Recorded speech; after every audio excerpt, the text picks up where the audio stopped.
We are recording. And we have 6 o'clock. All right.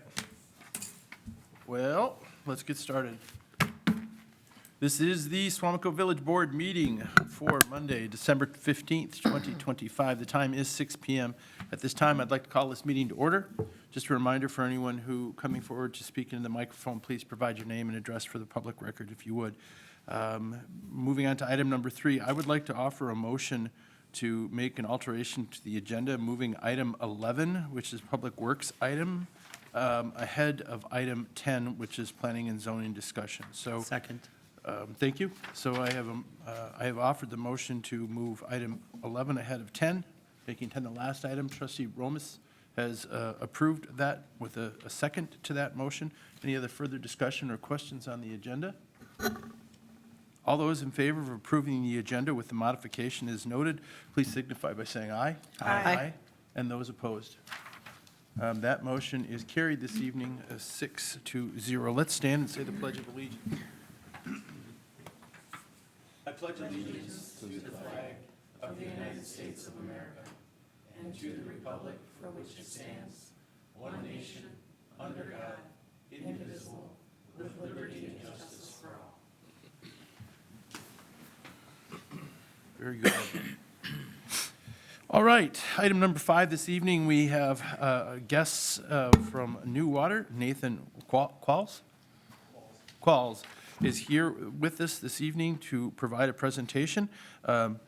Qualls, if you would, please come forward. I'll have Beth Clausen, our Director of Business Services. Welcome to you, too. 2 for the price of 1. You're doing pretty good here. Thank you for the opportunity to present. My name is Nathan Qualls. I'm the Executive Director of New Water. We're headquarters located in Green Bay, Wisconsin. New Water, just to make sure everybody understands, New Water is on the wastewater conveyance and treatment side, not on the potable water side of things. So we'll be speaking to the regional wastewater issues. We serve the 15 municipalities in the greater Green Bay, Brown County area. So on our agenda today, we'll be talking about our facility plan and giving some updates on some of our larger capital improvement projects, and then an update on our 2026 budget.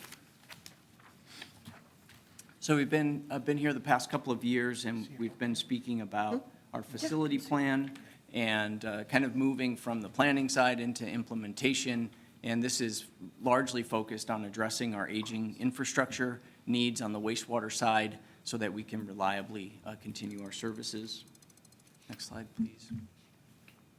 So when we were planning, we were looking at 4 primary categories of what's driving the investment in the infrastructure. Number 1, capacity. Are the interceptor pipes large enough to convey that wastewater to us with a long-range planning horizon? Also, the treatment plants, is there capacity, organic capacity and flow capacity through those as well? On the aging infrastructure side of things, we have pipes that were constructed in the 30s. We have wastewater treatment plants that were largely constructed in the mid-70s, early 80s. And so keeping an eye on that is extremely important for us. And as we move through these projects as well, we need to keep in mind optimization. How do we become more efficient from energy use, chemical use, as well remain flexible for future regulatory needs as we move forward. So here's some highlights of some of our larger capital projects that we currently have underway. Our North Plant clarifier rehabilitation is a couple of years in, plan to finish up largely in 2026. Thickening improvements, that's a capacity-focused project that is getting started in earnest over the past couple of months, and that's another 3-year project. We have pumping and headworks at De Pere, and then 2 interceptor projects that we'll highlight as well here today. And then we have design underway on 2 more very large capital projects. The East River Lift Station and Force Main Extension is the one that's going to probably finish up design here the soonest and move into construction hopefully next year. And Green Bay facility pumping and headworks is only at about 30% design. So we have a lot of active, construction projects underway. So the downtown and East River Interceptor renewal projects, wanted to spend some time highlighting these. This is some of the oldest infrastructure that we have, the largest, deepest sewers that New Water is responsible for, located in downtown Green Bay. Construction's in full swing on this. We're expecting this project to wrap up in 2026. Here's a photo from original construction in the 30s when those were hand dug and cast in place concrete. Go to the next slide, please. So the driver for this project is aging infrastructure with condition concerns. The photo on the bottom left shows calcification from leaking pipes, as well as some serious degradation of the concrete from conveying the wastewater for 90 plus years. And so it's time to take these projects on and get these sewers rehabilitated. And go to the next slide. And so that's well underway. And so the photo on the upper right, you see black pipes. If you take a trip through the city of Green Bay today, you would see several trunks of these black pipes. Those are necessary to temporarily convey the wastewater while we work on the gravity sewer. And so those are in place and operational. And then on the lower left is a sewer lining technology. That liner that's shown there gets inverted into the sewer, is cured in place, and then becomes like a new structural liner for the inside of that pipe. I'm sure you utilize that rehabilitation method in your projects as well. It's pretty common. What's your sense for the life expectancy on that? 50 plus years after completion. So switching gears to, sort of, as we call it, inside the fence at the wastewater treatment plants, we have the De Pere facility pumping and headwork project underway. That's a capacity, aging infrastructure, and performance-driven project. The Metro wastewater pumping capacity needed to be upgraded, and then again, 30-plus year old pumps, as well as performance issues in grit removal. And so this photo is of what's called a preliminary treatment unit that has been completely demolished, and the contractor getting ready to install new grit removal technology for it. Next slide, please, Alex.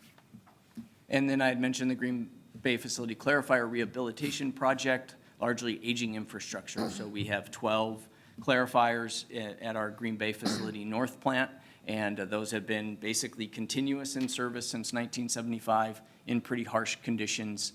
And so it was time to facilitate that construction project. So that's well underway. So switching gears to the 2026 budget, you can go, yeah, you're good there. So you can see we're approaching about a 50-50 split between O&M and our debt service and capital. We were kind of foreseeing this in this kind of big capital infrastructure improvement phase that we're in now. And so we can see that that's starting to take effect. O&M expenses, year-to-year budget, 25 into 26 at 2.8%. We're pretty pleased to see that be held, given all the other inflationary impacts going on. And then debt service and annual capital. So our construction projects and the financing of those projects is the real driver here in this budget at 12.8% increase. So then how do we pay for these expenses? As a public utility nonprofit, of course, expenses need to be matched by revenues. And so we're targeting municipal user fees at 6.6% increase year to year. Mill capital charges up significantly from there. And then we do the bottom line there, the contribution from our capital reserve. So we're utilizing $600,000 of a capital reserve to bring those municipal user fees down to that 6.6 level.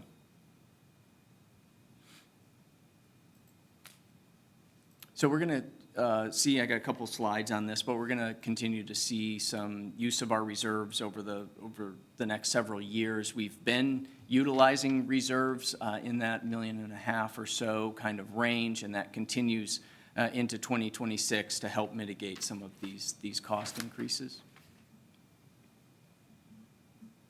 So overall, as we saw, 7.5% increase in overall expenses, largely driven by that capital, the financing of the projects, O&M at 2.8, and then those municipal user fees at 6.6% by utilizing that $600,000 of plant capital reserve.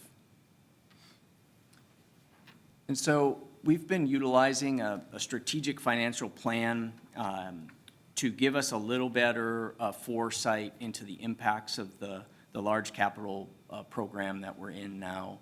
And so this slide is showing that continued investment and growth in our debt service and annual capital projects with the two light blue bars, and then the dark blue bars are the existing debt service as it drops off. Our next significant drop-off in existing debt service is between 2034 and 2035. And just want to point out that red bar across the top, a lot more uncertainty as we get out beyond 5 years. What projects will we be able to initiate? What new comes up, either regulatory or something that may need to shift our planning? So a lot of uncertainty on cost as well as we look forward.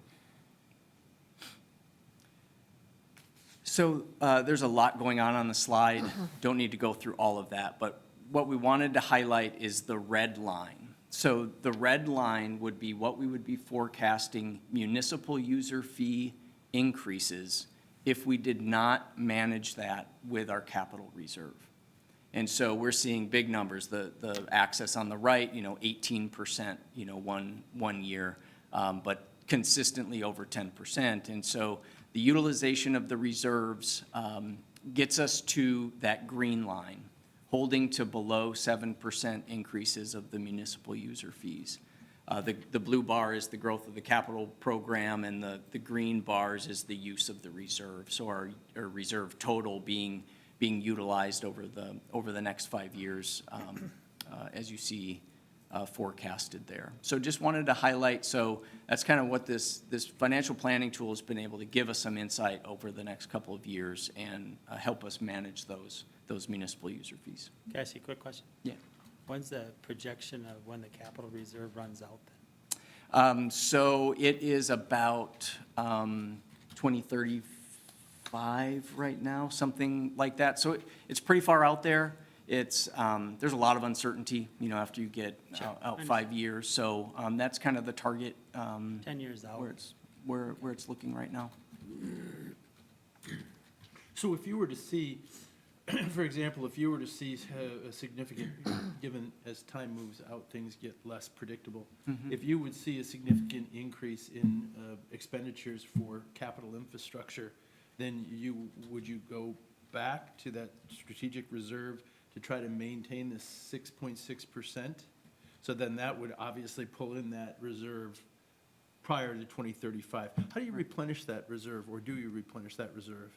So that reserve is really built if we have it's kind of a net balance at the end of the year of revenues over expenses. So we take a look at our general account, and then we sweep into the reserves.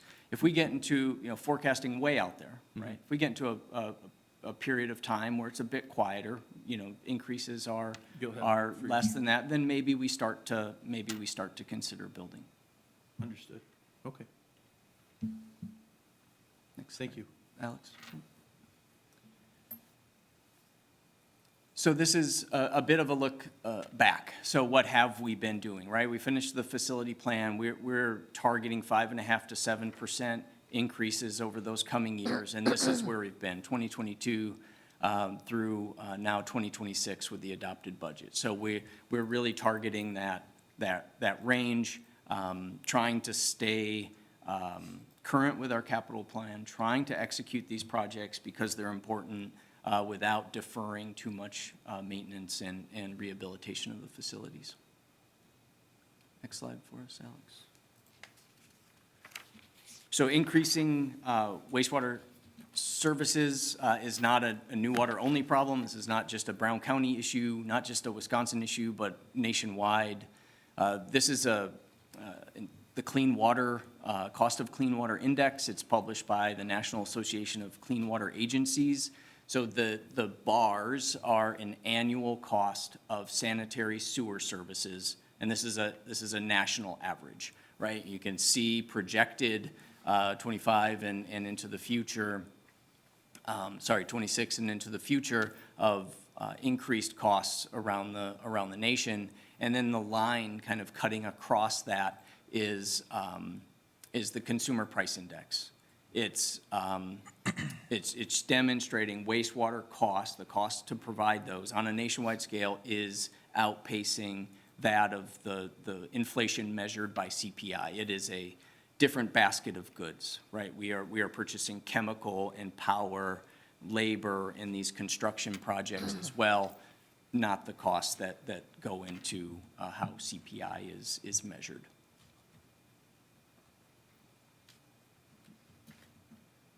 So very large capital program, municipal user fees, 6.6% increase, use of a reserve. We like to sort of step back and take a look at this metric, which is our calculation of approximately what the cost of new water services are to a typical household. And that comes to about $28 per month. That's up $1.68 over our estimate from last year. This, again, is not like a direct cost to the homeowners. That, of course, is done by the municipalities, Suamico in this case, to their homeowners. You all have costs related to your sanitary service, like, televising pipes and rehabilitating pipes, servicing lift stations. Those get passed on along with this cost to the households. And so we like to utilize this. We think it frames the cost to the impact to the community.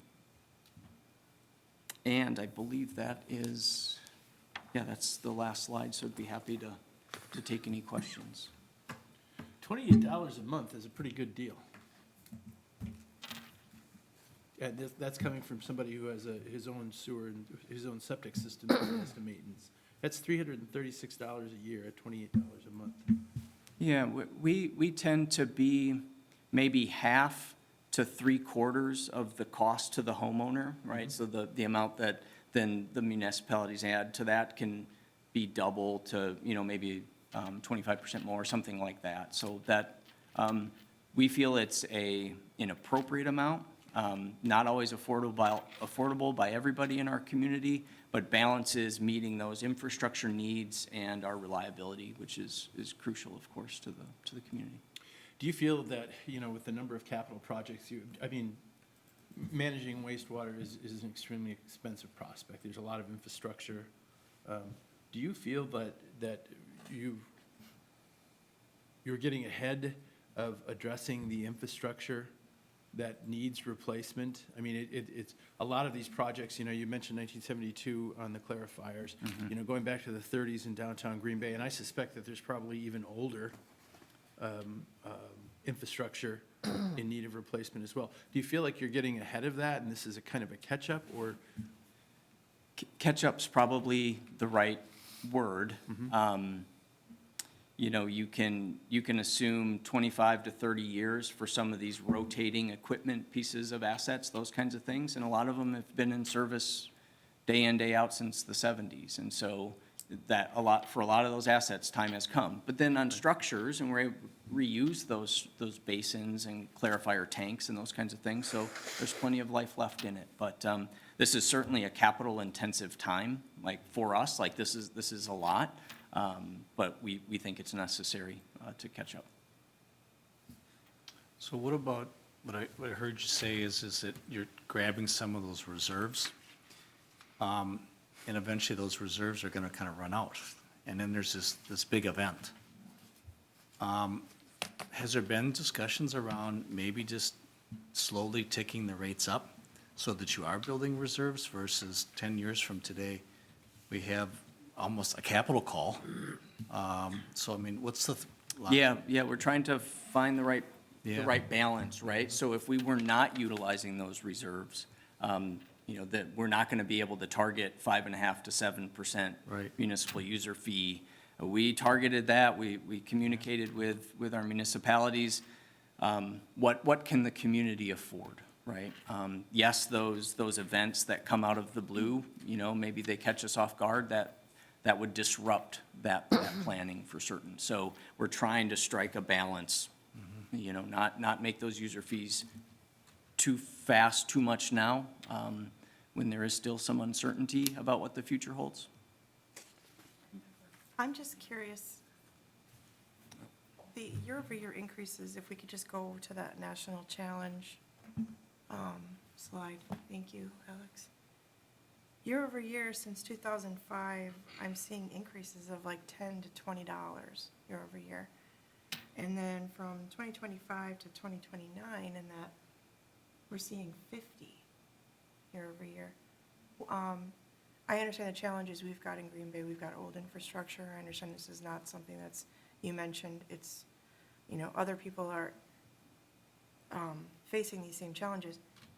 Can you just help me understand why that number is, why it's now like $50 year-over-year increase versus the 10 to 20? So you're asking about the sort of the rate of climb as It's- projected is faster than the rate of actual? Correct, yes.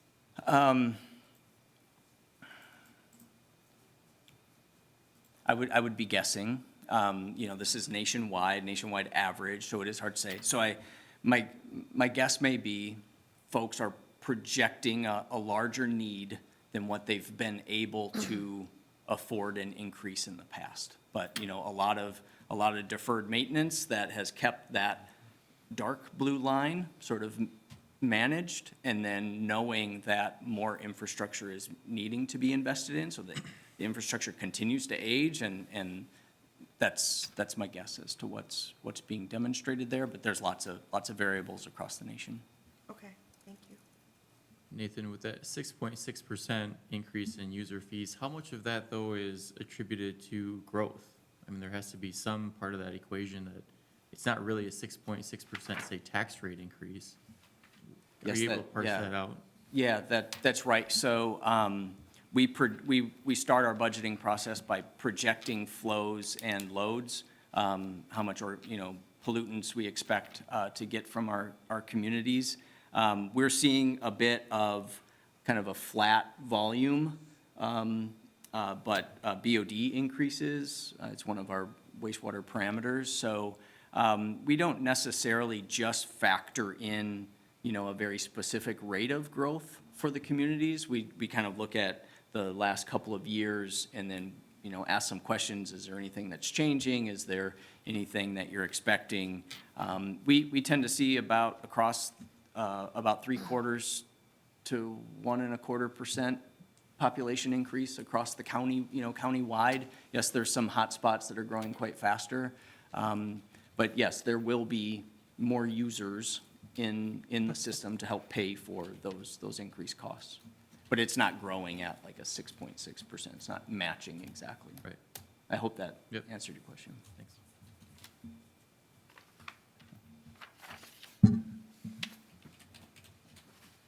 Anyone else? Thank you. No? Much appreciated. Thank you both very much. Yeah, Thank you for appreciate taking the time opportunity and again. Thank you. such a thorough presentation, much appreciated. All right, thanks. All right, moving on, public appearances. This is for anyone in the audience who wishes to come forward and speak to an item not on the agenda. If you are here for an item not on the agenda, here's your opportunity. Please provide your name and address into the microphone and let us know what's on your mind. Anyone going once? Seeing no one, we will move on. Item number 7 this evening is the consent agenda. The consent agenda consists of previous minutes of the village board dated December 1st, 2025. The item B, October 2025 Animal Control Report. Item C, November 2025 Municipal Court Report. Item D, November 2025 Treasurer's Report. And item E, November 2025 Fire Report. Item F, November 2025 Rec Report. And item G, business name to remain Festival Foods, 2348 Lineville Road with incorporation name change from Skogan Food Liner Incorporated to Wisconsin Food Liner Incorporated. Questions or comments on the consent agenda? Motion to approve. Second. We've got a motion to approve from trustee Eckert and a second from trustee Romas. One quick comment, almost 300 individuals taking part in Suamico classes again over the course of another month during the fall portion of the year, so that's terrific. I just think that's all these individuals coming in. We have a motion on the floor to approve from trustee Eckert, seconded by trustee Romas. Last chance for any comments or questions. Hearing none, all those in favor, please signify by saying aye. Aye. And those opposed, that motion carries 6-0. Thank you very much. Item 8 this evening, administrative items, 2026-2027 election inspectors. Clerk Bartoletti, if you would. Thank you, Mr. President. The current election cycle for approved election inspectors ends 12/31 of this year. The following are the culmination of the Democratic Party nominations, the Republican Party nominations, and the declaration of the unaffiliated wanting to be included on our 2026-2027 election inspector list. The approval of this list meets the Wisconsin State Statute 7.30, appointment of election officials obligation, and I'm looking for your consideration to approve this list so that we can move forward with oaths for these people that are on the list. Hey, a quick question on this list. So Yes. just for my edification, you had mentioned Wisconsin State Statute, and I should have looked it up. I did not. Wisconsin State Statute, does that require nominations from specific parties, or can we just, or is that something that we just accept? The reason I ask is you know, what happens that someday do we get, there's no independent, you know, nominations for folks from the Independent Party or the Green Party or all these other parties, right? Is this required by state statute? Does it specifically reference the Democrat and Republican? I believe it does. We'd have to pull it up to see specifically what it does state, but I believe it does. Well, I'll do my homework on that one. That's all right. And I am obligated then to create, or do my best to create the party balance. Yeah, and I think it's, well, It's hard, obviously. I don't know how you would ever create a party balance given the array of folks' allegiance in the community, right? Well, and with only 3 on the list from the Democratic Party, we technically have 4 polling locations with central count, so it becomes virtually impossible. You want me to switch parties? No, Okay. we do the best that we can with the list that we're given, and then we fill with the unaffiliated. Yeah, I mean, that's, like to to me, watch that's up to the Democratic Party. If they want more individuals, they should go out there and get more individuals It to is. come in, right? You know, that's up to them. I do appreciate, though, looking at this list, you know, the number of unaffiliated individuals who have come forward to participate in the election. I think that just. that On the speaks a lot. last, yeah, on the last list from 24-25, or the current list, we had 22 that were unaffiliated. This list has 41. Wow. 24 Republican, now we have 20. 4 Democrats, and now we have 3. So 64 people are willing to work for the elections. We're 50 for on the current list. That's fantastic. I think. And then I that's great. do have at least one individual that is not coming back, that has a longevity, back to 1988, working elections. So I've got to put something together for that individual, and I will be bringing it forth at a future board meeting. Well, we can look forward to that. That's great. Yeah. Any other comments on this? Any other comments on the agenda or any items within the, Motion to approve the 2026-2027 election inspectors. thank you. Trustee Eckert has offered a motion to approve the election inspectors for 2026, 2027. Is there a second? Second. I have a second from trustee Andrews on this item. All right, last chance for any comments or questions. Hearing none, all those in favor, please signify by saying aye. Aye. And those opposed? That motion carries. One abstention. That motion carries 5-0 with one abstention. Because I'm on the list.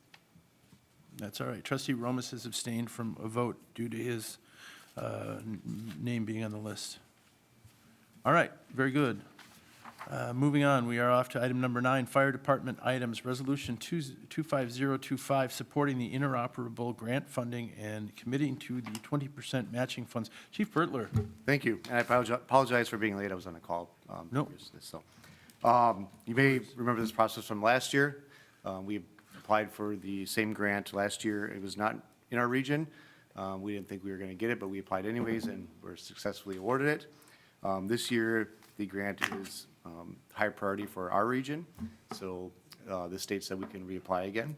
Like I said, we were one of very few that get it last year in the entire state, and this year it is for our region. So also kind of reflecting on last year, each year the village has set aside for 4 radios in the budget, the capital budget for $39,000.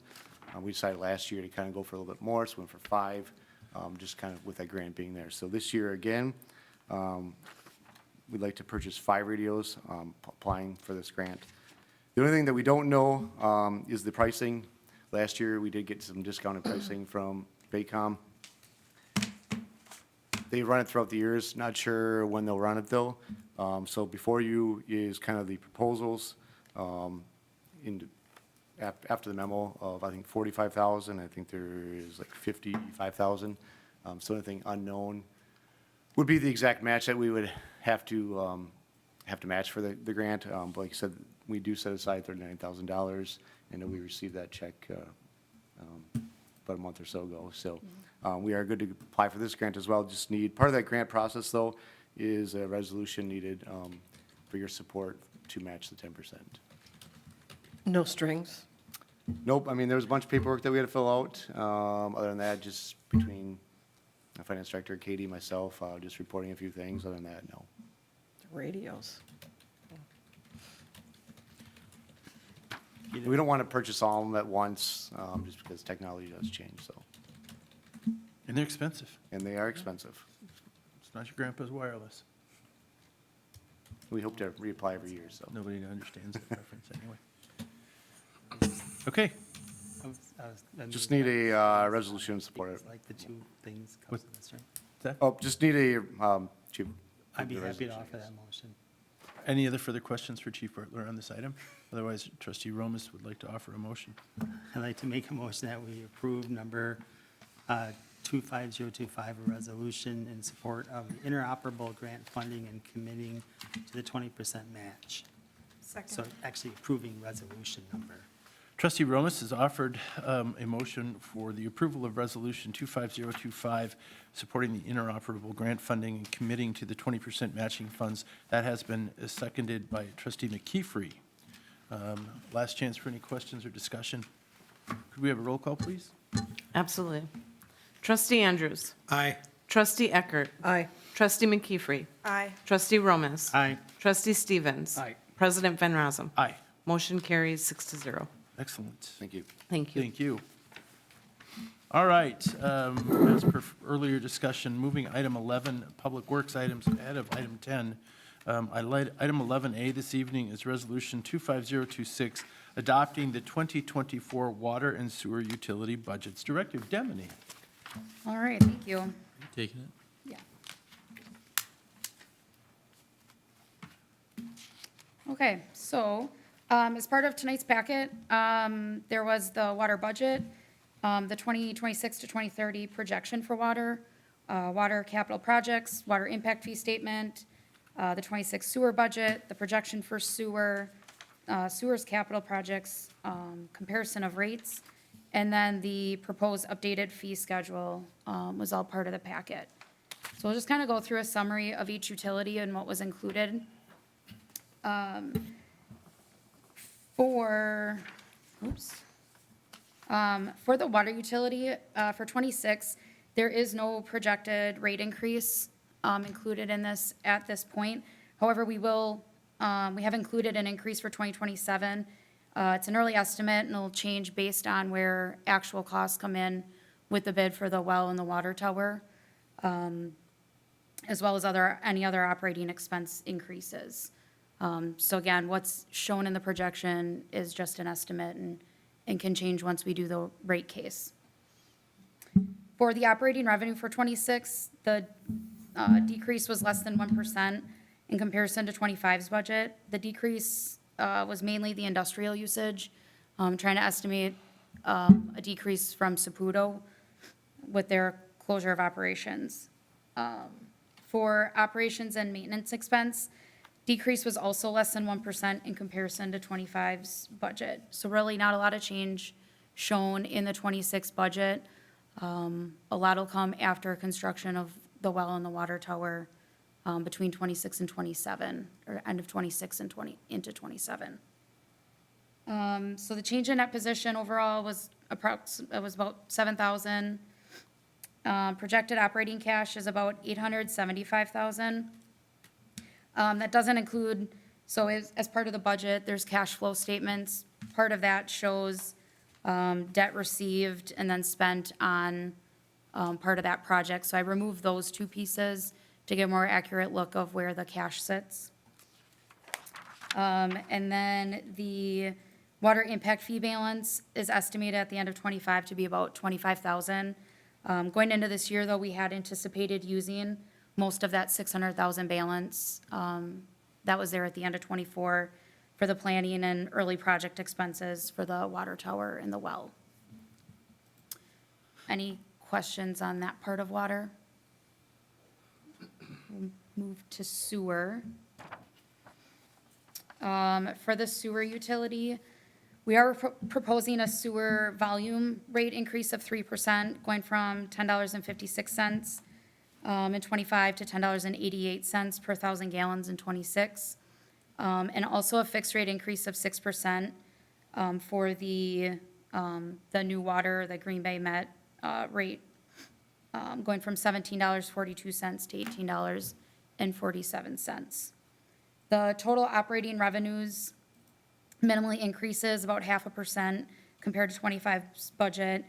This is a mix of the proposed rate change and again, the decreased usage from Saputo is where that change comes from.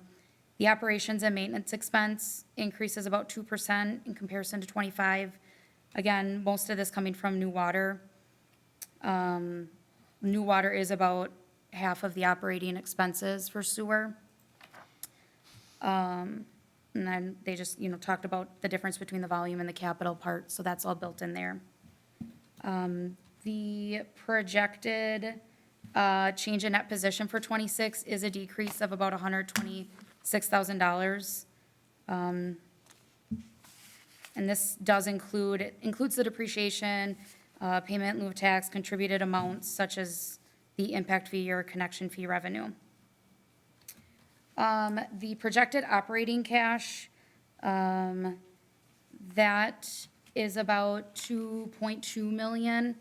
On the cash flow statements on both page 12 and 13, it does show the number of days of cash on hand.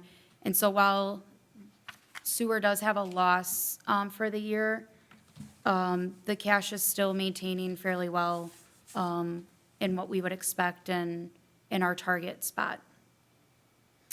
As we had in 25, the 2026 budget includes the projected implementation of going to a connection fee versus the current impact fee. We're in the the final steps of reviewing that to bring something to the board in the next couple months for that change. Any questions on that part of sewer? Okay, just a quick question. Yeah. On the operating loss, Yep, proposed operating loss, that's based on cash flow, correct? yeah, the operating loss, let me find my page. So the operating loss, that does not include any interest income. So that is true revenue expenses and depreciation creates the operating loss. And then there's interest income from investments, and then also the contributed amount from a connection fee or an impact fee, which gets us to the change in net position of 126,000. Okay, thank you. For debt service, you'll see as part of the water budget, There's just the one debt issue for now. In the projections, you will see estimated payments that would start in 2027 for the 2026 borrowing for the well and water tower. Again, those are estimates, and we'll have better idea next year what those payments look like with the, utilizing the safe drinking water loan. Capital projects for water are the well, the water tower, the water utilities portion of the security access control for this building, and then annual meter tops and bases. For the sewer utility, there is no debt service. The capital projects for the sewer utility are annual lift station pump replacements, the sewer jetter truck. There is a roof replacement needed at Mink Ranch Road, and then the sewer portion of the security access control of this building. The roof replacement on Mink Road, what building is that? The old treatment facility, The old treatment facility? the old administrative building down there. How much is that? It's probably gonna come in around 30,000. I have a few estimates for around 30. And that's to replace with shingles again, nothing above and beyond that. So yeah, on page, I think they're numbered in the packet, but page 14 of the sewer utility, or of the utility budgets, it does list the capital projects with the amount, and then you'll see that total on the, within the schedule of cash flows for those expenses for the year.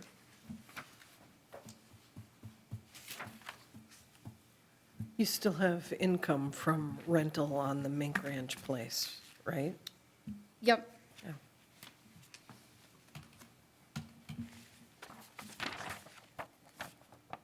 Okay. Other than that, are there any questions? It's hard to have questions when you covered most of the bases. Yeah. All right.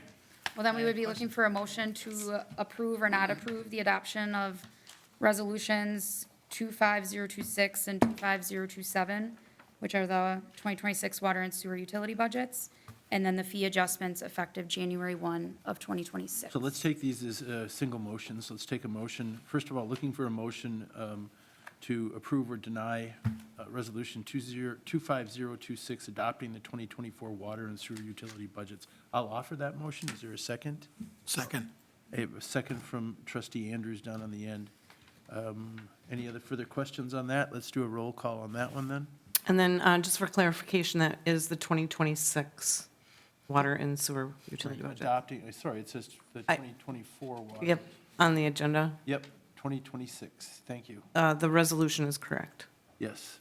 The resolution 25026 adopting, it does say 2024, but we know. On the we- resolution. On the resolution, so she's saying. Yeah, yes, correct. Yes, Okay, I was reading off the agenda. all right. So that motion, there has been a motion on the floor from myself to approve that, and that has been seconded by trustee Andrews. So roll call. Trustee Eckert. Aye. Trustee McCreefree. Aye. Trustee Romas. Aye. Trustee Stevens. Aye. Trustee Andrews. Aye. President Van Rossum. Aye. Motion carries 6-0. All right, so then let's move on to the next one.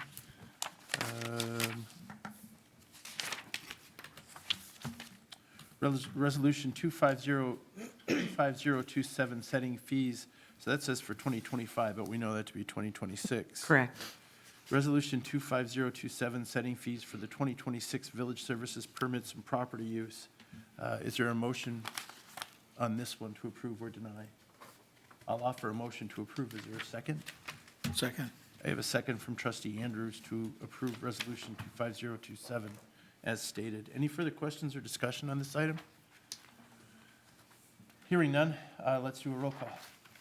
Trustee McKeefery. Aye. Trustee Romas. Aye. Trustee Stevens. Aye. Trustee Andrews. Aye. Trustee Eckert. Aye. President Van Rossum. Aye. Motion carries 6-0. Thank you. Very good. All right, now, item 11C, Wisconsin Public Service gas easement at the Suamico Cemetery, 1649 Riverside Drive. For this one, we get to hear from Director Schmitz. We're making the full circle That's right. this evening. Get around the block. All right, thank you. The village was approached by WPS for a gas main replacement project, and they're looking to obtain an easement from the village as shown on the screen. There is a slight variation in the right-of-way there, in the right-of-way width along Birch Road as you go from north to south.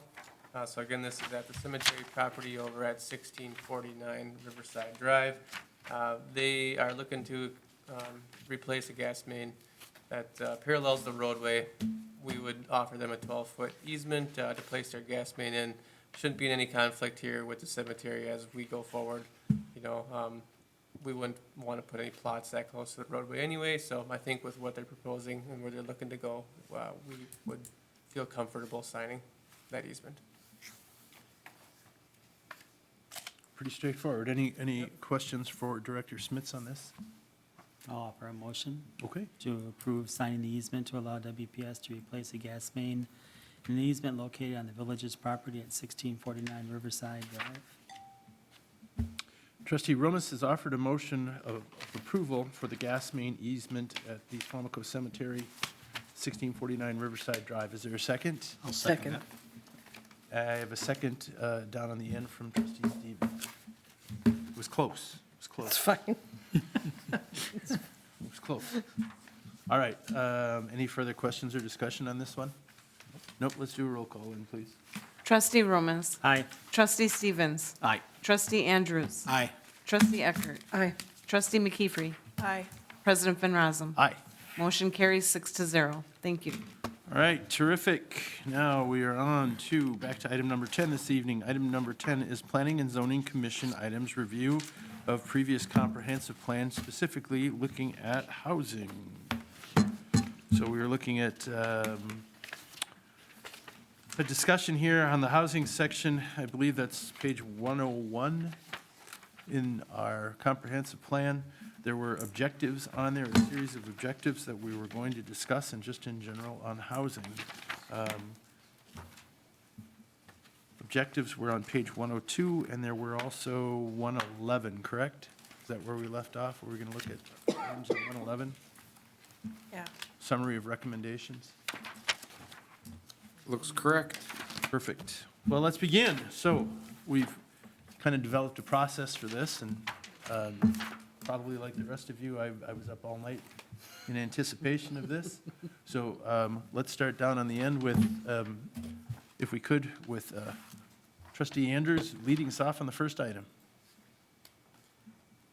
Page 102, under objectives.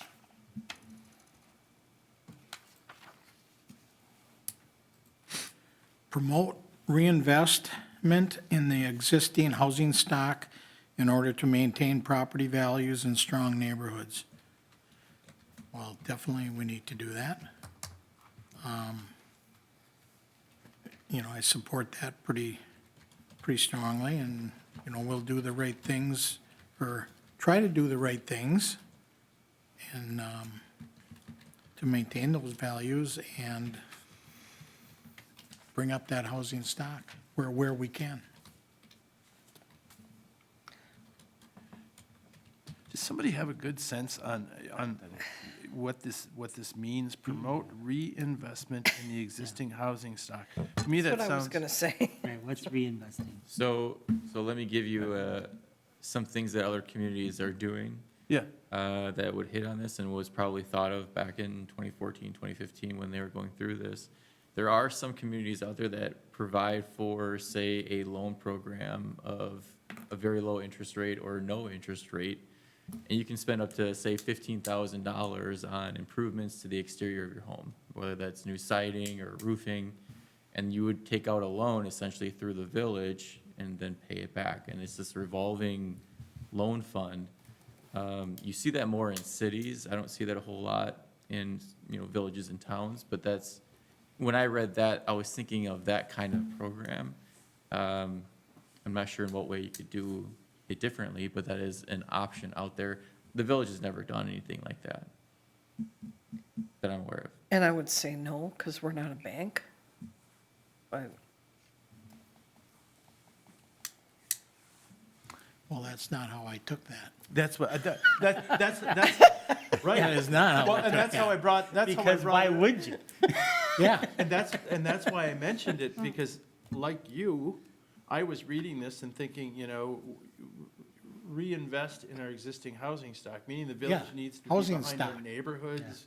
We need to be behind, you know, supporting developments. Is that what this means, or does this mean something, you know, we're gonna go out and we're gonna purchase the old home on the corner and, you know, rebuild it? It's vague, isn't it? Yeah. It's, Well, that's yeah, my point.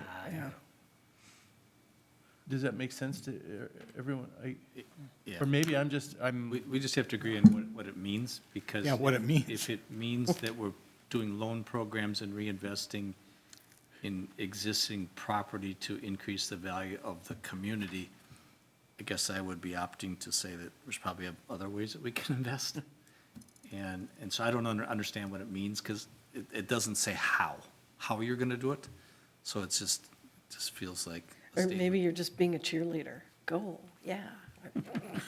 Or getting out of the way. Right? I like that. I like that. Do I get to give my score? well, I think we're still trying to define this a little bit, because as trustee Andrews, you know, the three of us on this end, we all have sort of had a different understanding of it. So really, I mean, the first thing is, I think, the first thing is we need to kind of come to an understanding and, you know, first of all, what do we want this to say and what does it mean? yeah, if it's a loan program, then it should say that it's more of a loan program. Well, I mean, there are grant funds that we can go Or out. is it a grant? I mean, If Well, that's- there are like CBDG funds available, but our census tracts wouldn't qualify for those kinds of programs. Where it's more of a federal loan program to allow communities to provide that loan, revolving loan fund. Why don't we would have just the ability to scrap tap it? into that. Why don't we scrap the goal?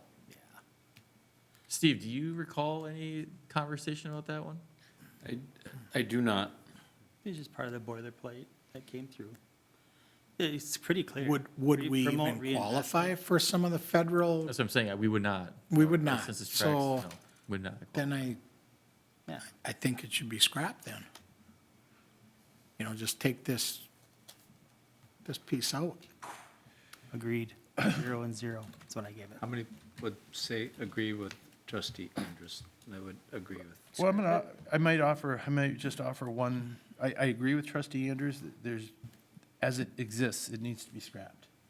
Yes. But I would also offer, maybe we reword this to, you know, create a new objective kind of built on this, you know, something to the effect of, you know, instead of promote reinvestment, promote investment to build housing stock that supports property values in strong neighborhoods. That's very similar to bullet point 2, don't you think? I'm sorry, I didn't even, That's okay. No, you might be right. I might be wrong. So Yeah, you're, when I hear that, that's the highest objective, what you just described, and the hows are in the bullet points below it. So how would you, I'd say, how are you gonna do that? Well, we're gonna promote mixed-use residential development in appropriate locations. That's how we're gonna do it.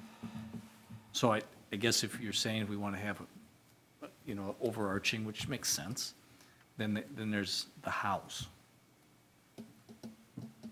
do we want to? Do we want to have an overarching objective and then build out the house for it? It would be pretty hard to kind of debate that we would not want to increase values and maintain strong neighborhoods. I'm not probably going to stand up and say, yeah, let's not do that. We don't want strong.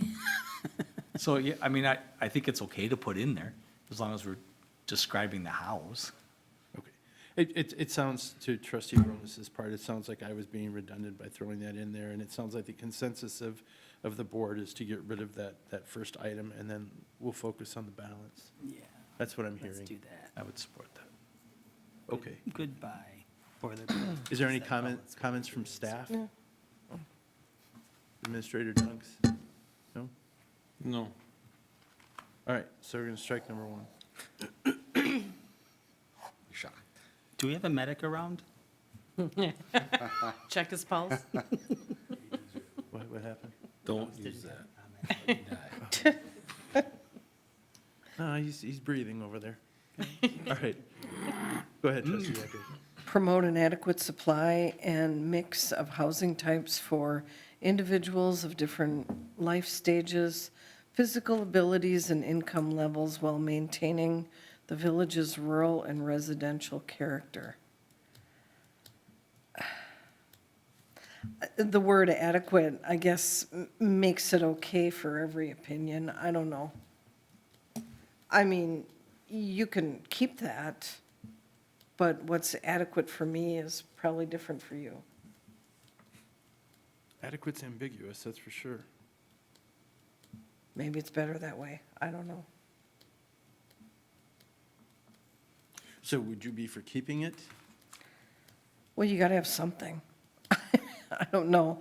I'm not, provide an adequate supply and mix of housing types. What if we just took out the word adequate and just, so we're not putting a number on it or any kind of, Provide, So why would we do that? So, one of the reasons I like, well, with due respect, I like the term adequate is it gives us something that needs to be defined. Well, and we don't know what the supply and demand is from year to year. So, yeah, leaving the word adequate in there just means you know, follow the trend, what's going on. Do we need more? Do we need less? And maybe we even put some energy into finding out what adequate really means, right? So like, for instance, an adequate supply, as you pointed out, trustee Eckert, it can be variable, right? It can change, and I think we all agree. So, but there should be something where we can say, okay, what is an adequate supply to keep the village running? Maybe, something like that. We can calculate a number, then a lot of the conversations we have about, you know, different lots and different uses, et cetera, fall into at least that basic calculation of a goal. And maybe adequate supply is 0 more. Maybe it's 1 million more. We don't even know. why don't we just keep it? I Yeah. think I we agree. let's build on it. Let's, instead of just going with promote, let's keep adequate, to your point. But let's build on this. Let's define and promote an adequate supply and mix of housing types, blah, blah, blah, blah. That may not be the scope for tonight, though. You know, No, I'm saying change this goal. Let's make this goal define and promote. So let's make it a goal, an objective here, that what we are going to do is we're going to define what the adequate supply and mix of housing types for individuals is for Suamico, and then we're going to promote it. And that's going to be our objective for the comprehensive plan. So when we get the comprehensive plan out and we come back and we revisit this on our quarterly basis or on the regular basis, this is going to come up and say, okay, over the last 6 months, how have we defined, you know, who have we talked to? How have we defined the appropriate housing types needed? And how have we promoted them? And if the answer is, well, we haven't, okay, then the question is, how are we going to do it? Then we're still, And like we're that. holding ourselves accountable. we're still shooting in the dark if we haven't defined it. Well, I think from a basic standpoint in your residential sewer areas, your adequate supply, what is gonna be required to pay for that water tower and well that's going in right now? How much new development should we be averaging per year, and that's your adequate supply? That's You what know, I'm doing. we've been adding 30 to 35 homes in the water service area. Next year, we might add 5. It's no longer adequate to make the payments on that And then we have. investment. And we need to, you know, that's one of the things we do need to figure out is what are we gonna do for our sewer and water service area for development, whether it's single-family, multifamily, or mixed-use, commercial, whatever, we need users to make those payments. You're expanding the system, and you need to find somebody to pay for that. Or your existing users are gonna foot the bill. And see, that's a perfect example. we need users, right? How many? That's just my opinion. No, but that's my point about defining. We need users. Well, yeah, if we don't have users, then we're not gonna be able to keep the thing up and running. Well, how many do we need? You know, what is that's the kind of stuff I'm hoping we can get to as we dig deeper into this, is not just saying things in a vague way, but knowing what the impact of each thing is, and maybe targeting specific items that can get us a higher return and get this situation taken care of more quickly. But if we don't have the science and the numbers behind it, then I don't So you're feel like just saying, instead of promote, just say define. Well, define and promote, because, so the reason for me, define is important, but promote is also because we, as a board, I feel like we do have to take into account the overall health of the village, obviously, right? So, but I don't know what to do to help the overall health of the village if I don't know exactly what's wrong, if you know what I'm trying to say. And maybe that's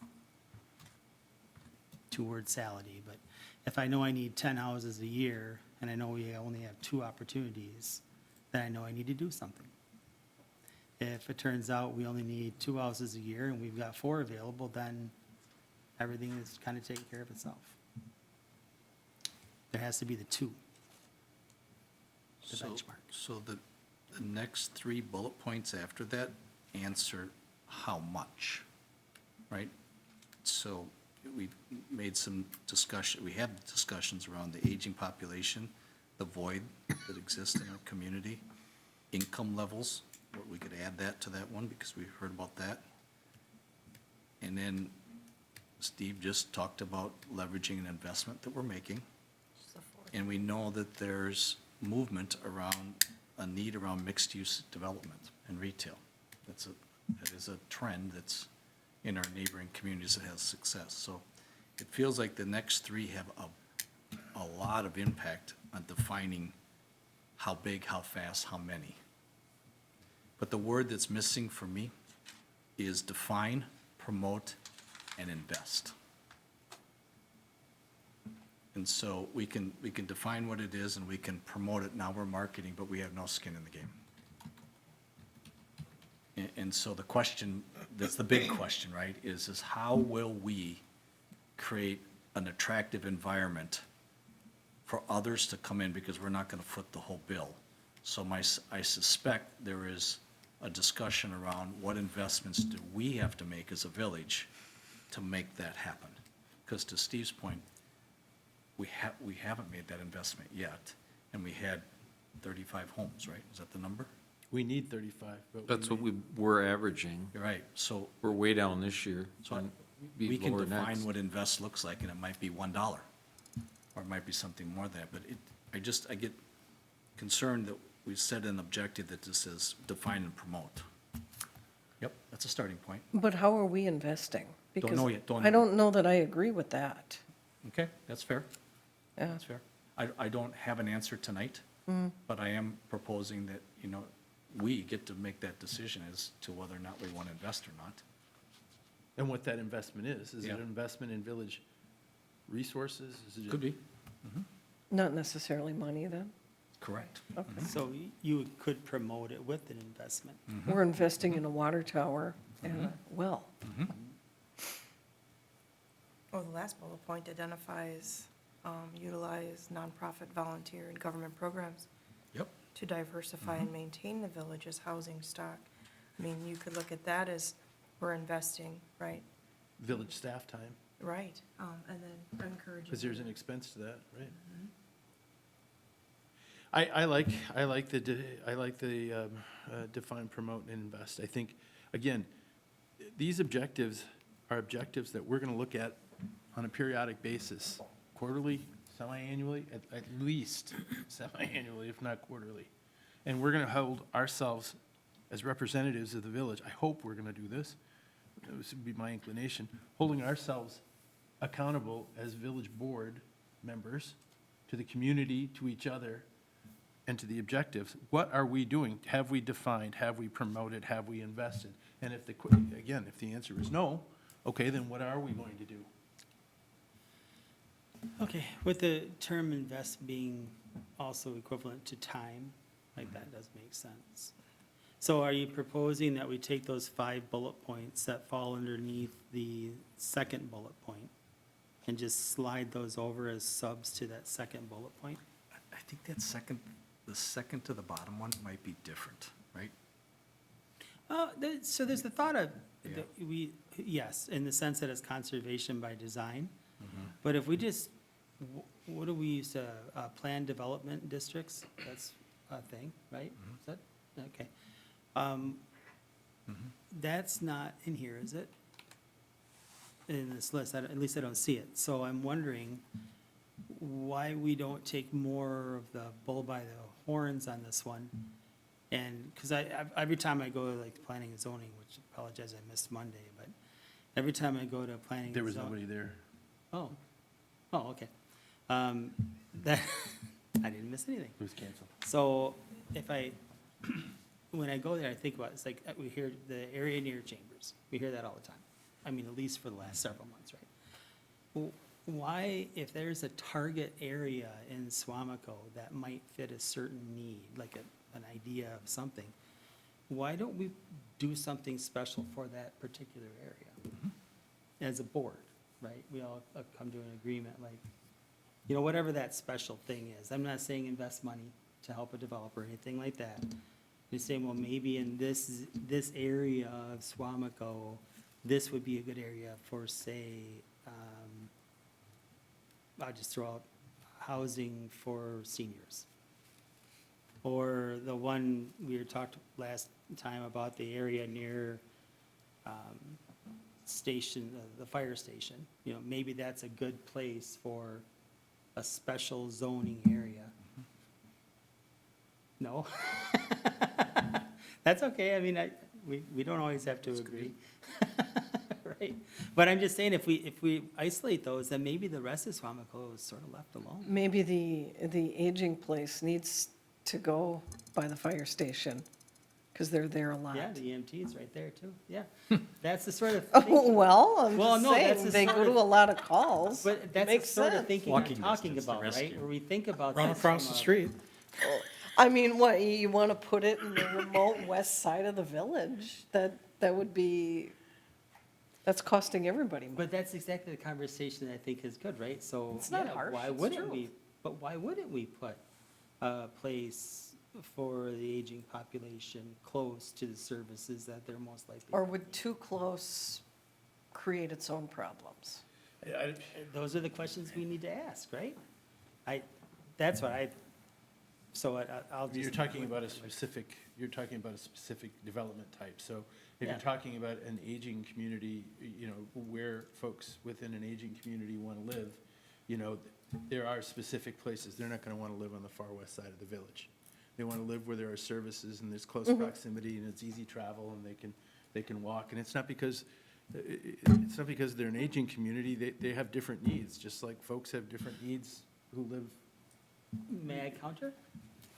Because, I mean, there's some people, there might be an area that is like a more open space, and, you're thinking about somebody who's, really needs a lot of care, but there's the other group that are nimble and get around just fine. There's a lot. And they would love to maybe be out on the west side of the village in a place that's more open air, and, who knows? Anyway, that's the thought process that I feel like we should follow in general. Can we go back to the item, I threw us so off, we can't. define. No, you're right on. Can we get agreement on the item that we have instead of, is it define, promote, and invest in a supply? How would that statement read, and then we can take them after this? I feel like we're trying to eat the whole elephant here. Let's just take one bite at a time.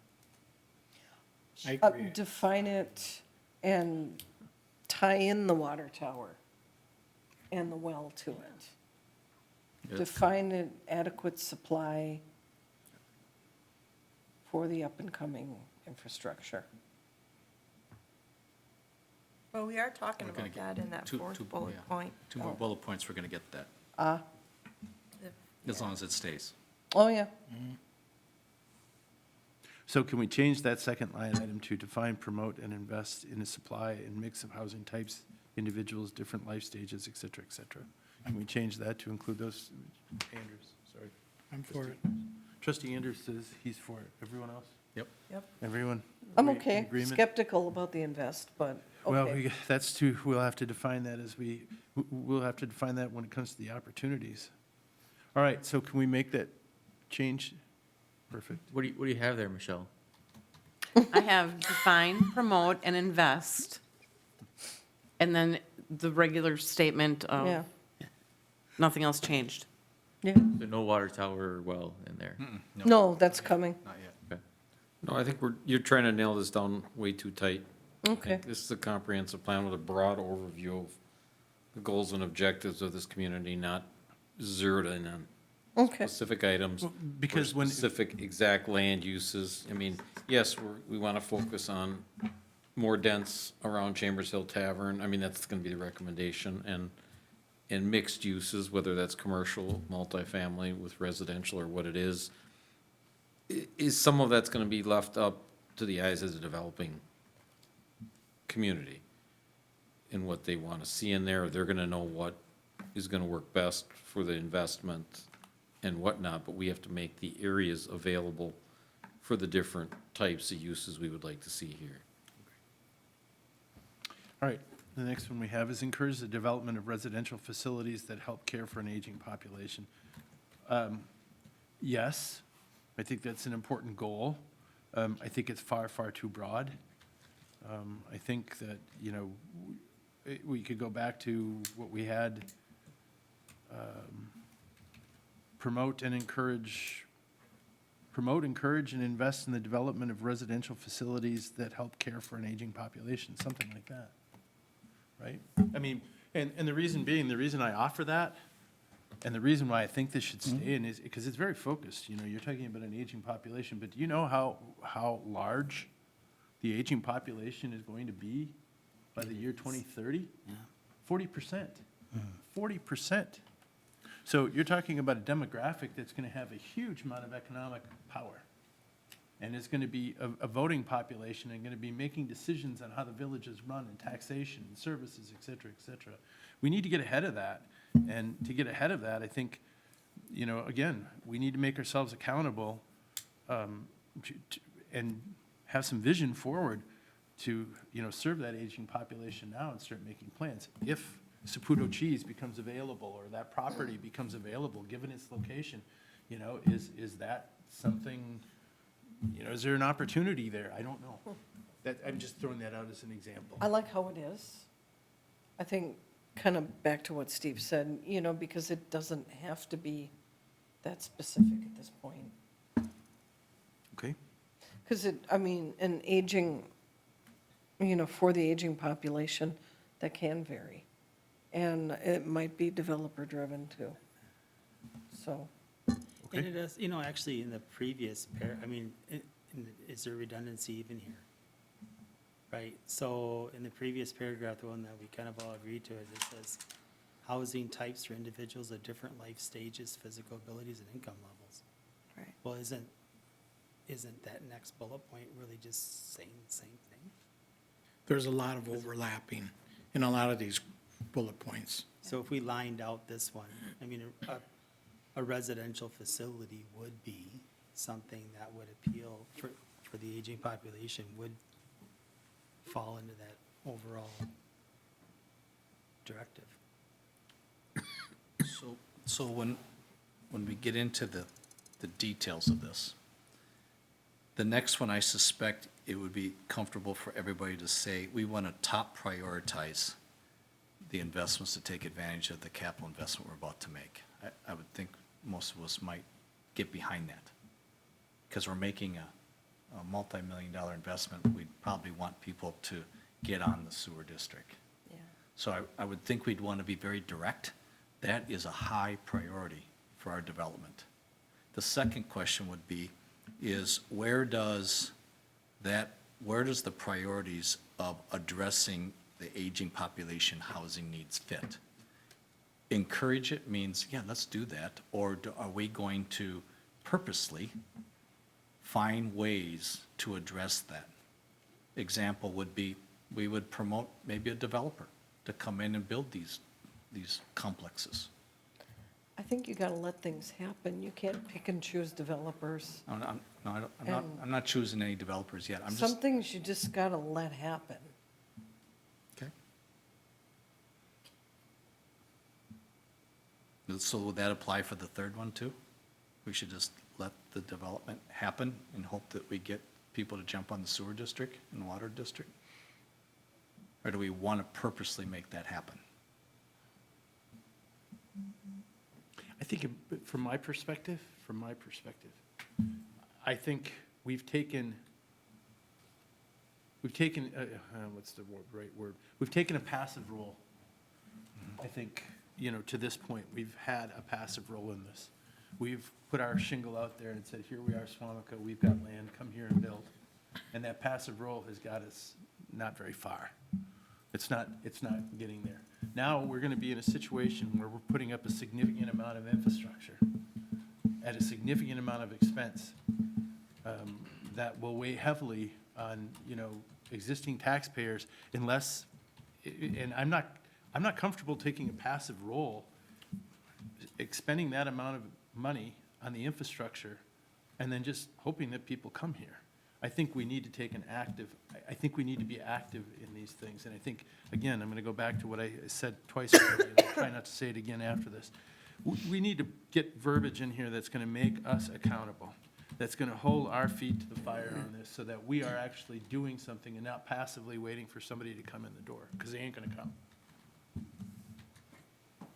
From the previous comments that people have made on the board here, it's clear that based on that 40% in 5 years, you said, of the aging population? So that- 2030. Okay, so that's a priority. We're gonna have problems with aging population, housing opportunities, sooner rather than later. 2, we've got this capital investment project with the water tower. So to encourage to get users on to those facilities is another priority. So what if, like, I think it was mentioned, maybe Mike, you met, Romies, you said something, to make those bullets to the define, promote, and was me. invest. See, I was paying attention. Because I think that, and then to say encourage, I would say focus. And then, if we want to keep identify, but, again, focus might be another word we consider. Because those are. Focus is a good word. Because those are clearly two areas that we've already discussed openly are going to be challenges or current challenges of the village. So if, to President Von Rossum, your point, holding us accountable for that is specifically calling out the aging population housing opportunities, and then also the public services and the utilities. I'm still a fan of that idea. Because I think about it, I imagine we're in a meeting 6 months from now and we're going through these. I would rather have the sub-bullets so that we go, okay, here's our main goal. Did we get this? Did we get this? Did we get this? Because I feel like if we just keep restating the same kind of stuff, we're going to end up just, Glazing. yeah. Well, and to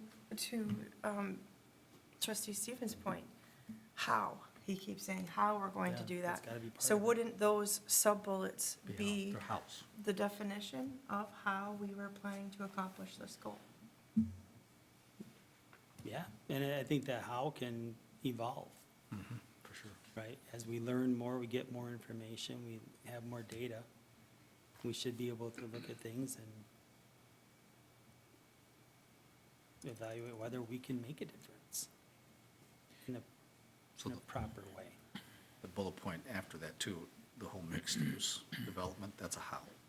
So those next 3 are the hows relative to number 2. Right. I mean, but what is I don't know if I see that as a priority, that's my only. Correct. I mean, but my mind could be changed, I'm just possibly ignorant to the, I mean, the only thing I see in that is potential tax revenue increase, right? Possibly. I mean, that's the way I look at it. And I don't know, maybe that is a priority, but I would agree that the previous two above that should be the sub-bullets, and then we change it to, instead of vague words of encourage or promote, we say focus, or, something along those lines. And Well, it could be focus and encourage. Sure, yes. Focus on it and encourage it along the way then.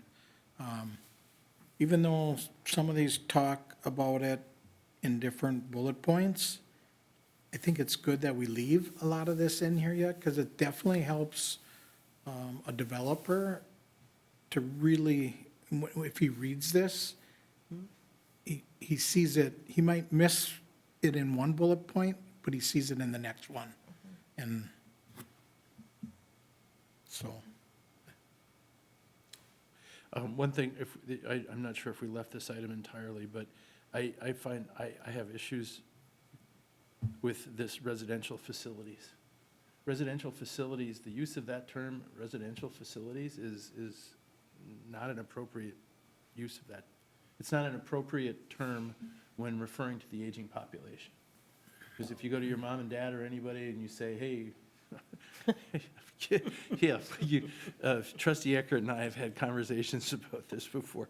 I've got a wonderful residential facility for you. You know what's going to happen? No, it's not going to be good. All right. Get rid of residential facilities in there, encourage development that Healthcare. promotes the care, promotes care and well-being of the aging population or something like that.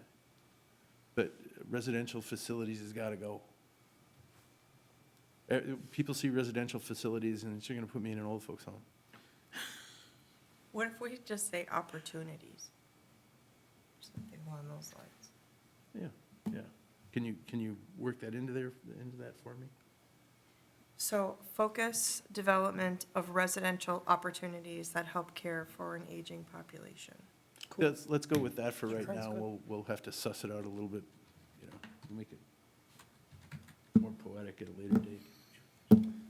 if we're getting caught up in semantics. We are. No, I'm. Residential facilities is. Yeah, and help care is right, is on the doorstep of facilities. Yeah. So, I mean, if you're 55 years old, you don't need help care. Yeah. You're not buying a help care facility. I'm 61 and I'm not looking for that either. Okay. Where are we at then, in the next one? Yes. Yeah, which is the next one? Identify new residential, Oh, Focus. oh, sorry, focus? Is that how we were going to reword that? And turn it into a sub-bullet, the same as the previous one? Or just keep it as a bullet? just keep it as a sub-bullet. I think it should be a sub-bullet. I think all 5 of these should be sub-bullets. I don't know how I feel about And I would take out the word promote mixed use, the next one, and just explore it. Yeah. Because we don't know. We don't know yet if that's the right. I like that word, Yeah. explore. I like explore. I don't think explore. I mean, we've done mixed-use developments and they've made sense. And we're not the experts for that anyway. Maybe Steve is. Steve's an expert at everything, but Which Steve you talking about? I think he Dunks. was talking about me. I think so too. This will be interesting. I'll take credit for that one. okay. So Are we getting too disjointed here? Or are you able to make sense of this in the notes? I'm making sense of the notes. Perfect. Then you're doing better than I am, but thank you. The one before, though, are we leaving the same?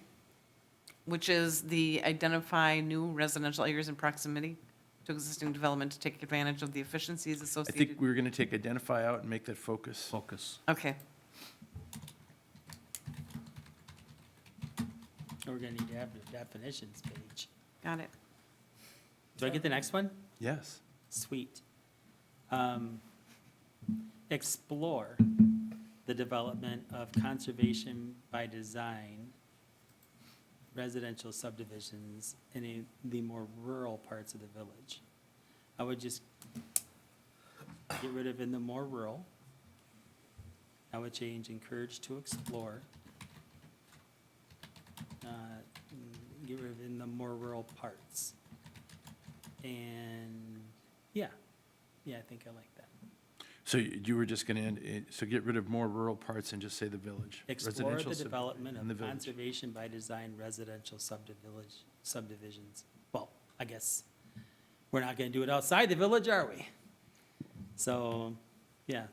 Okay. Explore the development of conservation by design residential subdivisions. What does that mean? Well, that means we're gonna look into the development of conservation by design residential subdivisions.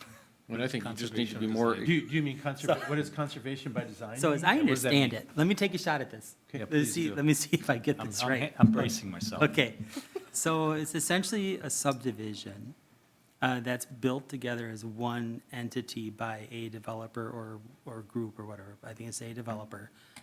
And a lot of the specific rules that we follow for a typical lot are looked at as a whole for the entire subdivision.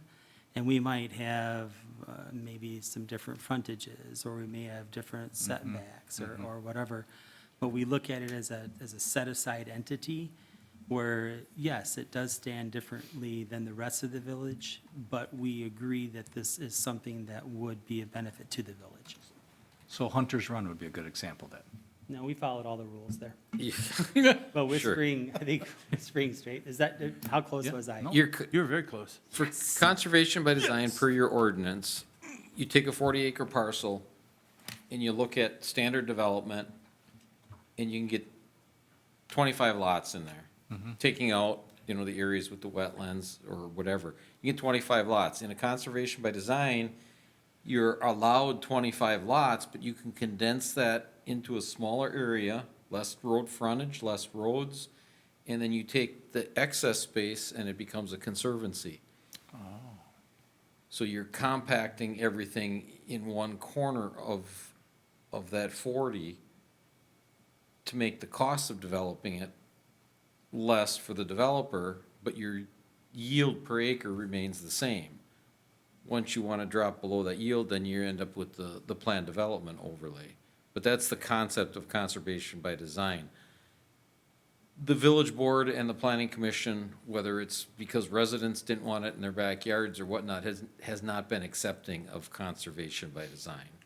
Most of the few that have been approved out here have been conservation by necessity. And they were granted the same, and their conservation area was 100% wetlands. That's not conservation by design, that's conservation by necessity. Couldn't build on the wetlands anyway, so you just set it aside in the corner and then congealed. I don't recall ever seeing something that came in front of us that was a conservation by design. It probably hasn't in your time, because the last one, I believe, was 5 years Winding ago. Ridge. That might explain why the village board hasn't said Sonneman. yes to it. Sonneman. I don't think he had a conservation by design. Where did he try to? No, he did that as a PDD. never That's a mind. PDD on Stone Creek Circle. Okay, so PDD. Winding Ridge came forward with a conservation by design. It had one road in it. And 45 to 50,000 square foot lots. And the neighbors blew a gasket, and that's where our 2-acre came in. 'Cause that went back to 2005. And they just haven't really tried to do it since then. So having said that, do we want this in here? Yeah. Okay. I think we need to, again, it goes back to, you know, we need to take an active approach at this. You know, we can't just passively wait for somebody to say, let's do conservation by design. We need to actively, you know, go after. None of this is gonna happen unless we take an active role in this going forward. All right, so it sounds like everyone loves my idea, so we can move on to the next one. All right. Identify and utilize nonprofit, volunteer, and government programs to diversify and maintain the village's housing stock. I don't know how I feel about this bullet point. I'm quite honestly, what are the government programs that, like, what? So when I read this, I think of like Habitat for Humanity. think of Are you willing to partner with them? Oh, I'm okay. thinking of WIDA has some infrastructure grants available for developers, but that all goes through the developer, doesn't go through the village. And then again, any ones that would go through the village, I would think that our census tracts wouldn't qualify for a lot of them. That's not to say it couldn't ever happen, but I just think it'd be very challenging to meet some of these objectives. And I do believe back when this was done, Brown County did have a government program that offered, 10 to 15,000 loan program, probably no interest for rehabilitating existing housing. But there's nothing out there right now within Brown County. I don't know. I guess everything about this kind of, I mean, I'm not against, obviously, some of these programs like Habitat for Humanity and all of that, but I think having it in our comprehensive plan, I don't know, I think is not appropriate. That's Scrap it. I my agree two with cents, you. yes. If the opportunity comes, Yeah, if take- someone Right. wants to utilize Right. that to make it happen, I'm not standing in the way. But we shouldn't be hunting it. I would support making it simpler and eliminating it. Yeah, simpler or eliminate it. I don't know if it fits, I don't see how it fits in with what we've already, Because we talked a lot about earlier that we might invest time or Yes. village resources up in the second bullet point. yeah. So that's kind of where my head was on that. I thought that's what we were all talking about until what Alex said. So I guess I would think that we might want to eliminate that one. I agree. I think that was your suggestion. Okay, let's eliminate it. Well, one last question for either Alex or Steve with that. Little If we take that out, do we potentially lose anything because it states government programs? You could. Point. Good point. Ooh, chasing the Ooh, grants. the voice of reason shows up. Ah, good old Andrews.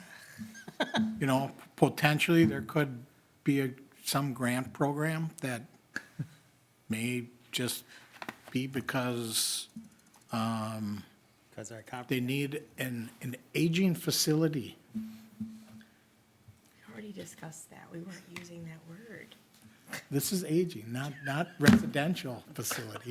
He's aging, he can use that word. I'd like to just strike that from the record. You can put that on my record. Jesus. I guess it wouldn't hurt to leave it in, because who knows what program might potentially fall in. And to your point, if it's not in the comprehensive plan, it might disqualify us. Yeah. We had this somewhere else. Yeah. didn't We We did. talked about So this. take out identify and change that to explore. There you go. Okay. Explore and Okay. utilize nonprofit, volunteer, and government programs There you go. to diversify the village's housing stock. Take out maintain as well. See, we could have been already gone. Ooh, what if one of the grants We're donated? good. Thank you.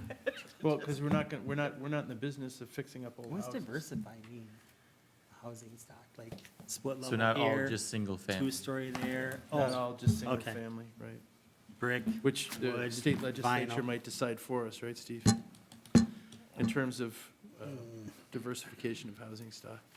State legislature may make that So decision. how do you have that? They may. I have explore and utilize nonprofit, volunteer, and government programs to diversify the village's housing stock. Oh, they did. Okay, sounds good. That's what she said. She's a politician, so. All right, so we go on to page 111. 111 had summary of recommendations. Are there pieces of this that we'd like to discuss? Well, just that first one, is truly the conservation by design our preferred method for residential development in order to promote the new residential growth? Is that our preferred? Well, that's what was in the comprehensive Yeah, plan. that's what I guess I'm asking the question of the group. I just want to cross this out. It's I- like, it's, Do what? It's not. no. I think when you get into the rural areas, the reason it was preferred, because that's how you maintain the rural character.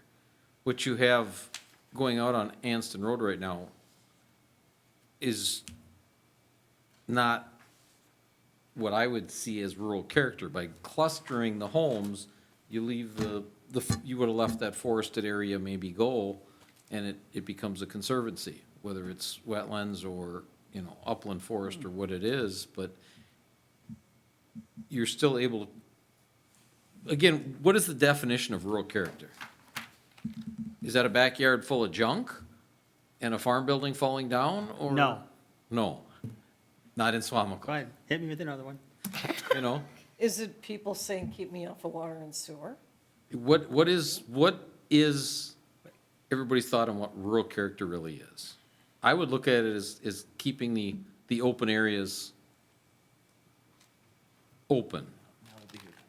But you can't have development and do that without doing conservation by design. You might have walking trails through those open areas. Isn't that something the market should decide? I mean, are there people out there who are willing to, who want a conservation, they value that type of environment and they're willing to have their homes clustered together so they can have a conservancy? Or are people more of the ilk, like it's happening on Anston Road, where they all want their piece of the pie and it's, they've got their yard and their neighborhoods and, am I making any sense on this? I think the market drives that to some degree. I mean, when you're looking at younger folks right now who are coming into the housing market, if they can even afford to get into the housing market, they want homes that are closer together. They want homes that have a front porch. They don't want homes that have a big yard. They want services, near them that they can walk to. I don't see a lot of, new homeowners looking for conservation by design. Now, if they did, there would be a developer out there who would, develop a piece of property like that and then charge them the appropriate amount for that, I would think. Am I off base on that? Well, it's cheaper for them to do, though. It could be making them more money. And it's certainly not our job here to make a developer more money. No, it's But not. again, if the developer can't make money, they're not coming here at all. Well, Right. To the okay, point- yeah, fair enough. But to Trustee Ecker's point, right, is this is saying that it is our preferred method. I don't agree with that. No, Then I think if someone comes up with a conservation by design, or if we, as a board, through our process, our new process of looking at this periodically, find an area that might be suitable for that, that's we one look at thing. the situation. Right. Yeah, instead of just like, so I would just take my big blue pen and I would just draw a big line right through that whole thing. So when I looked at page 11 and 12, or 111 and 112, it felt like this would be an outcome of the sub-teams. We gave them the objectives, and they're going to give us different paths to consider. Why do we want to be this specific? They can use this too, as they develop their ideas. It just feels like we're, to Steve's point earlier, is we are down in the weeds. And when I look at these, the only one I would ask is for clarification is the very last one. Is encourage low and moderate income homeowners to utilize the Brown County Community Development Block Grant. It Is that- doesn't really apply, I don't know the history of that and what the history of it is today. and I would scrap that. it probably doesn't exist today. Is that the That's thing what you I were was talking talking about. Yeah. I don't think that exists anymore. That's what I thought. So all the more reason it feels like this kind of needs to be updated in current thinking and our subcommittee. Well, Brown County's gonna look at some of that and tell you that program doesn't even exist. We need to get rid of it. Right. Or maybe it's still out there and we're just not aware of it and you advertise it more. I don't know. Sure. Whether that's just on the website or what, in the newsletter, different ways of encouraging it. Because if it's out there and our citizens can utilize it, why not?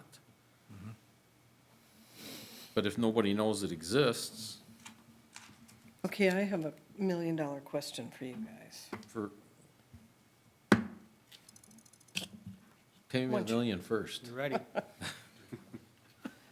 The second bullet point, areas of the village already served by public utilities that may be infilled with residential uses and land that can be efficiently served by public utilities should be priorities for development to maximize efficiency and village return on investment. Which one are you looking at? The second bullet point, Second bullet point talking on about 111. infilling. Well, there's a lot of roads that are sewer only that never got water, that should have at the time that they were resurfaced. What are we gonna do there? Are we gonna continue to ignore that? I don't think we can continue to ignore that. I mean, There's a couple of roads coming up next year. Just saying. what's it, I mean, it states here, just as you read it, I mean, are we keeping this item or are we not keeping this item? And if we are keeping this item, how do we make it more? Where feasible, I mean, you don't, where it makes it more efficient, and if it's feasible, but not just burdening people for the sake of doing so. But that's got some merit too. There's a piece of that paragraph that says, should be priorities for development. So for me, it's like, when I would read that, I would think of an area that would be in that district. It'd be, I would want to encourage people to develop there. But I hear what you're saying too. The cheapest time to put that water piping in is when you're already redoing the road. That's kind of what you're saying, right? Yeah, I mean, I would agree with Mike on this one. What? I'm A motion sorry. we adjourn?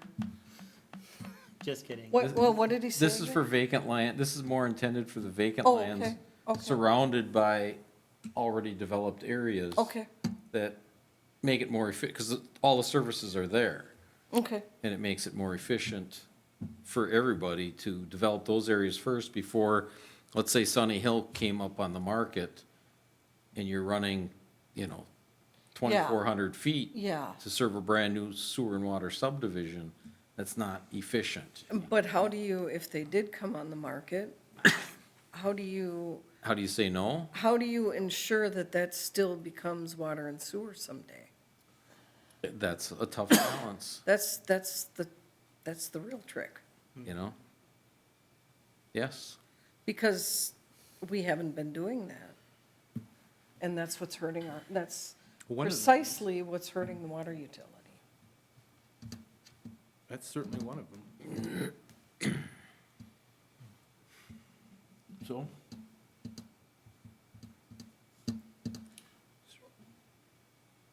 I think what'll be interesting in this process is when we spend some time and your group tells us where's the economical place to develop, or to add or subtract the water and the sewer. So we have a footprint of our village as to where those investments, to Michelle's point, is how are we gonna prioritize these different areas? And what's gonna drive this is your group telling us what's the most economical place. There's a lift station here, if we have to do that versus gravity fed, and, And I think it's kind of been done already. yeah. I don't think the planning and zoning team is up to speed maybe on what you know, because that's been kind of a discussion as to kind of the mystery behind that. I think we have